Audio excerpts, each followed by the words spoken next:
I'm going to be talking about the Russian oil and gas industry and the potential for the Russian Far East to be a vehicle through which Russia may be able to improve their economic and political relationships with Northeast Asian countries. So first I'll talk about sort of the relevance and sort of the industry in general in Russia and some statistics about that and statistics about Northeast Asian energy. But then I'm also going to talk about the Russian Far East and some significant projects that are happening there, some significant challenges that are sort of roadblocks to further development. And then I'll talk about some other interesting ways that the Russian Far East might be a way for a vehicle for improved relations with Northeast Asia. So ultimately, the estimated federal budget statistics say that 50 to 60% of that is comprised of taxes and profits from the oil and gas industry. And what's more, a couple or a few of the largest corporations in that space are majority owned by the Russian government. This includes Gazprom, which is a gas company and gas pipeline company, Rosneft, which mainly focuses on oil but also is starting to get into gas, and then Transneft, which is a pipeline development company.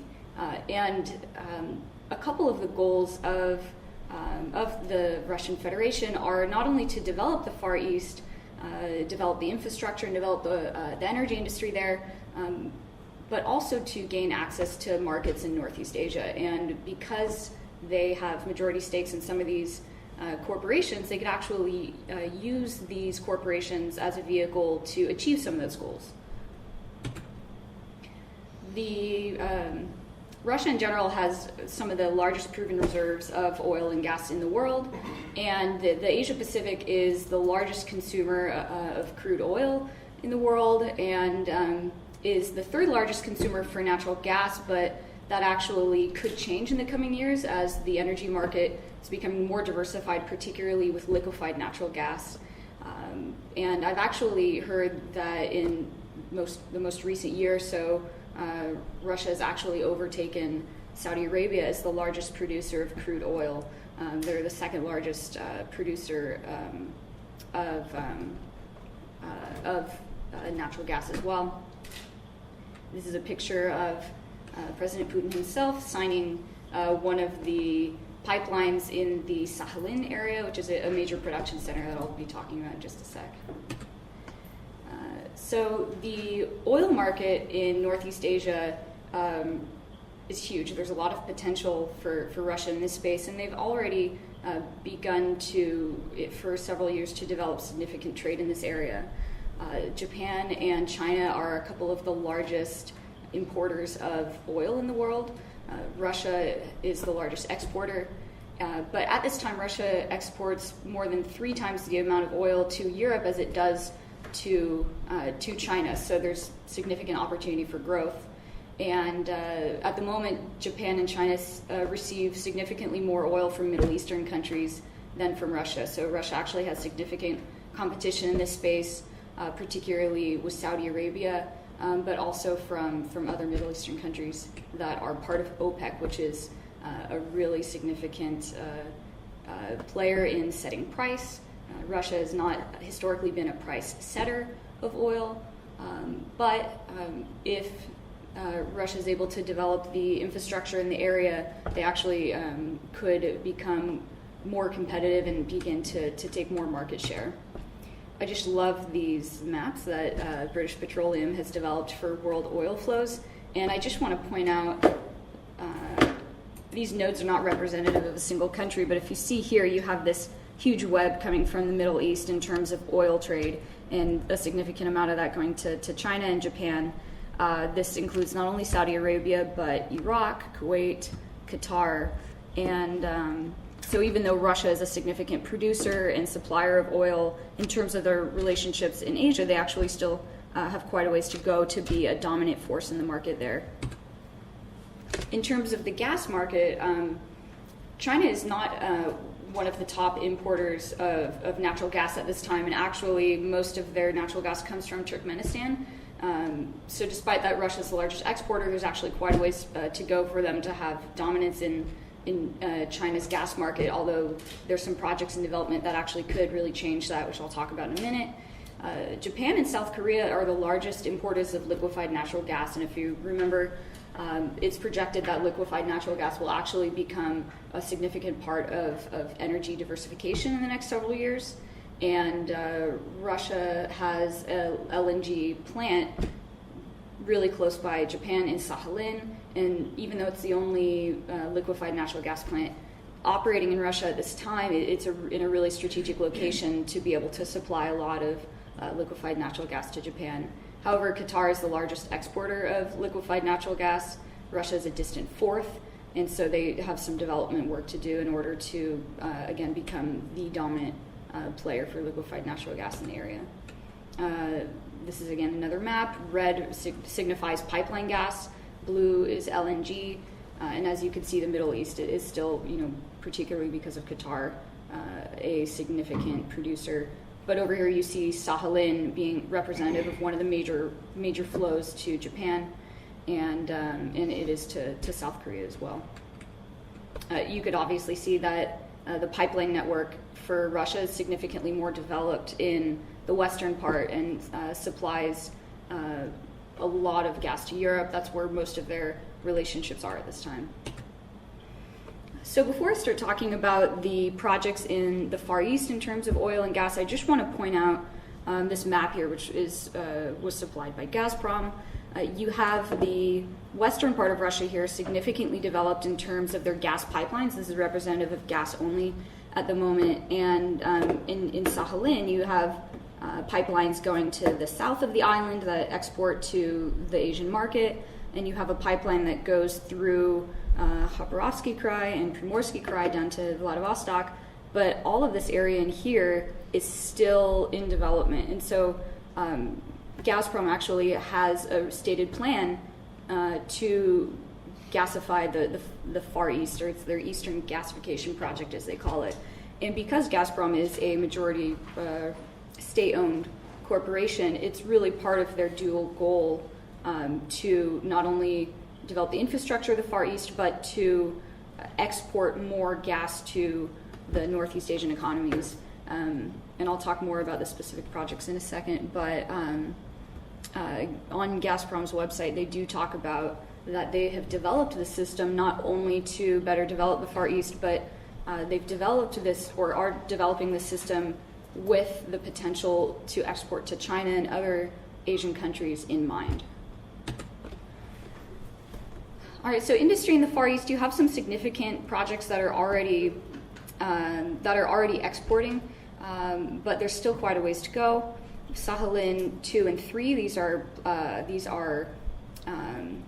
gas projects, natural gas projects, and these are the projects that export quite a bit to the Asian markets. You only have one liquefied natural gas plant at the south of the island, though.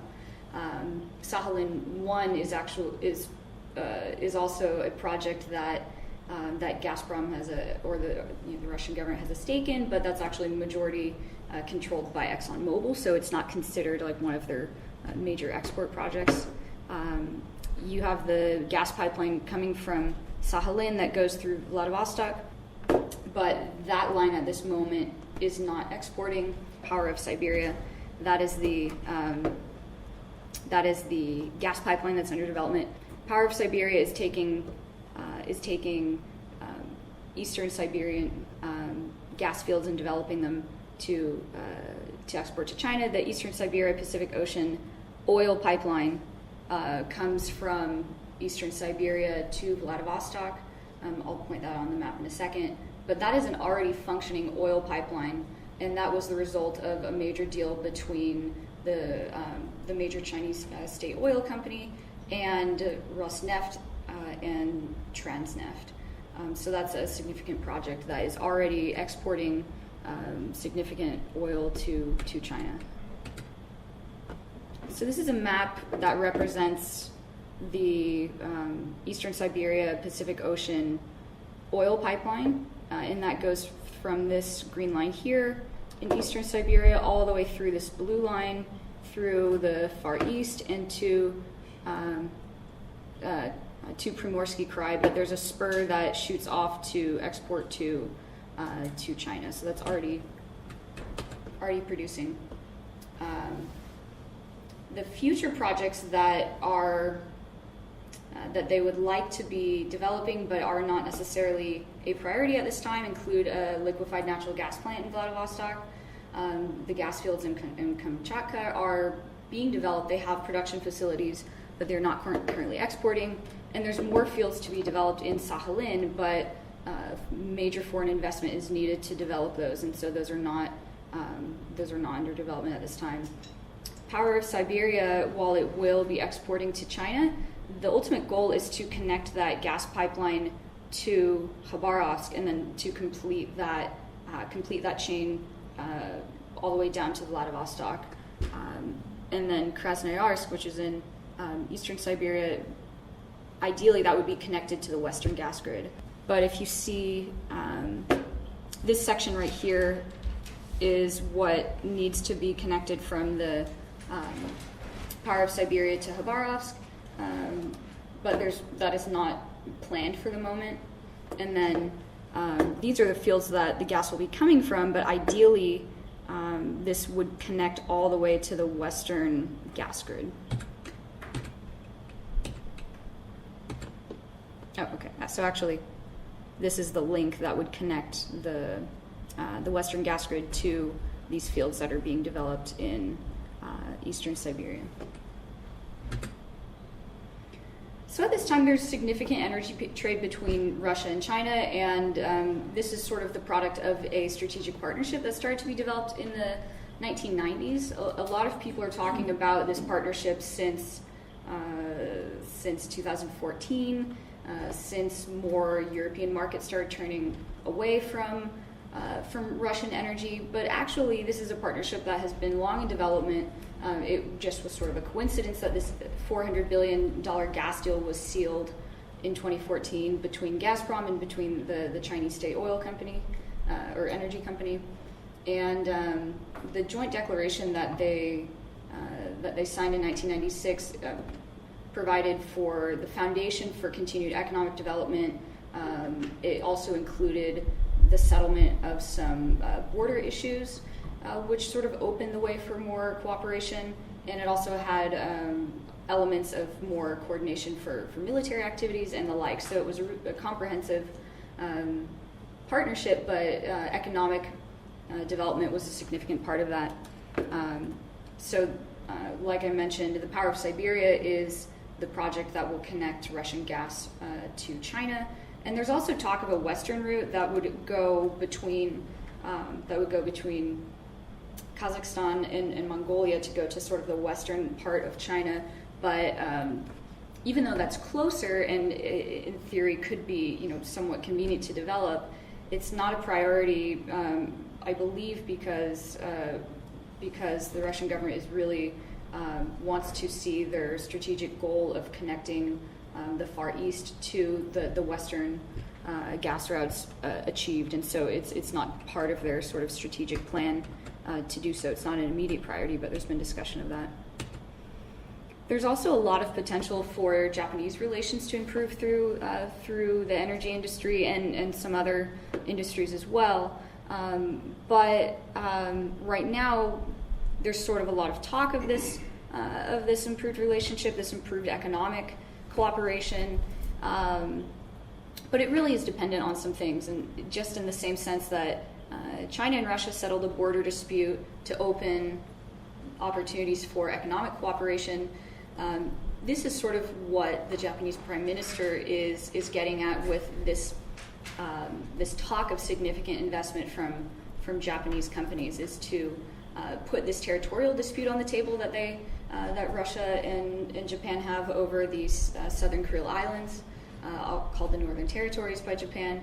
And this is really something that Japan would like to achieve in sort of settling some issues to open up more investment from Japanese investors. And this has not been finalized or really moved yet, but at the Eastern Economic Forum, Prime Minister Abe of Japan talked about improved relations through things like an energy bridge from Sakhalin to Hokkaido for electricity and for gas. Also investment in the pharmaceutical industry, fisheries, small, medium-sized businesses, and the way that he spoke about this was in reference to development of the Far East with Japanese investment, but it's conditional. It's conditional on some other disputes. So we shall see where that goes. Some significant challenges that Russia faces in further development is financing, and that is the result of the 2014 oil glut, which saw a huge spike in the production of energy resources. The price of these energy resources fell.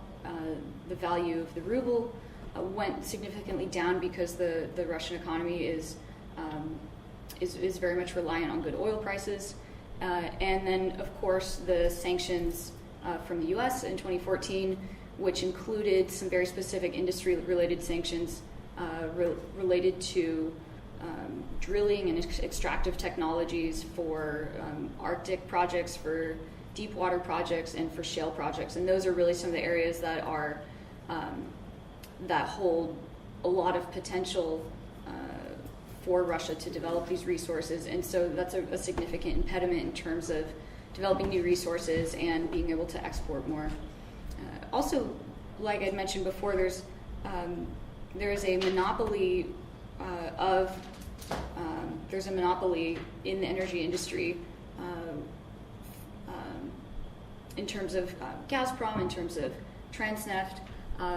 These hold virtual monopolies on the gas and the pipeline sectors.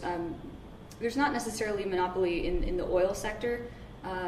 It's a little more liberalized in that sense, but the fact that there's this type of monopoly makes it more difficult for private business to seek opportunities and to seek these really large energy export deals, particularly because at this time Gazprom still has the monopoly on export relationships. Also, the way that the tax redistribution structure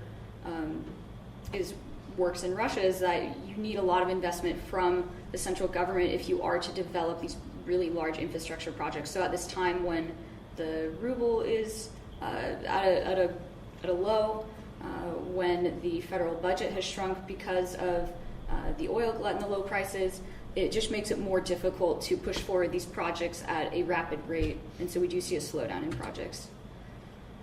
Now I'm going to talk about some areas that could be significant opportunities for continued development, not necessarily just for the oil sector and the gas sector. This includes the Eastern Economic Forum that has been happening since 2015. This was a special decree from the president of Russia to try and initiate more development of the Far East.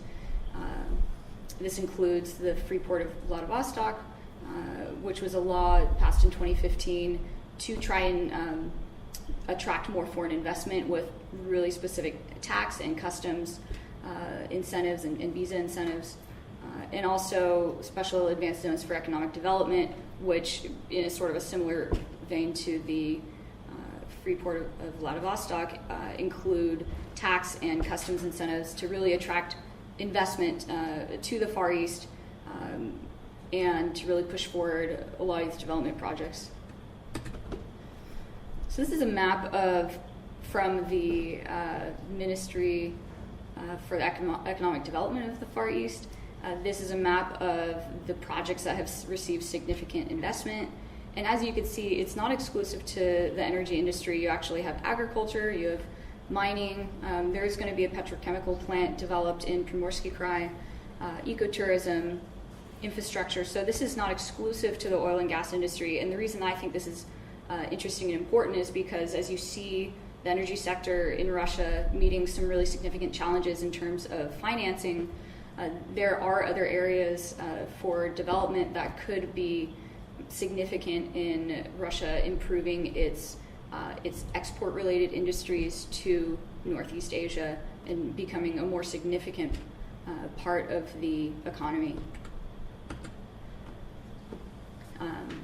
And I guess I should add that the people that we spoke with in the Far East, yes, there's recognition that there's been a lot of investment for those projects, the advanced zones for economic development, the Freeport, but there hasn't necessarily been a lot of on-the-ground infrastructure development yet at this time because of the sort of scale of it. There needs to be roads, there needs to be electricity.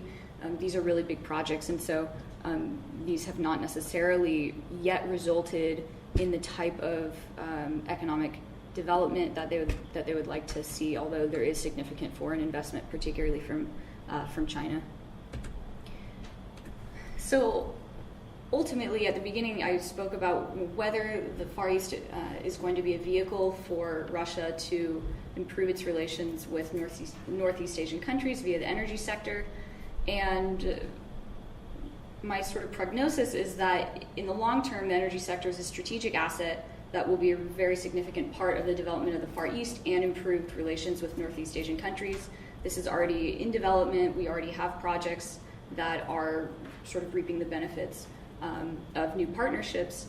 However, in the short term, there are very significant challenges that I spoke of, including sanctions, including price of energy resources, and it's not necessarily known when these things will change. So in the short term, there are significant challenges that may not result in the energy industry being the driving factor in the dominance of Russia in the Northeast Asian markets. However, there are other industries that I discussed that there might be potential for more development and for more dominance that are not to do with the energy industry, such as agriculture and the like. So that's what I've come up with, and thank you very much.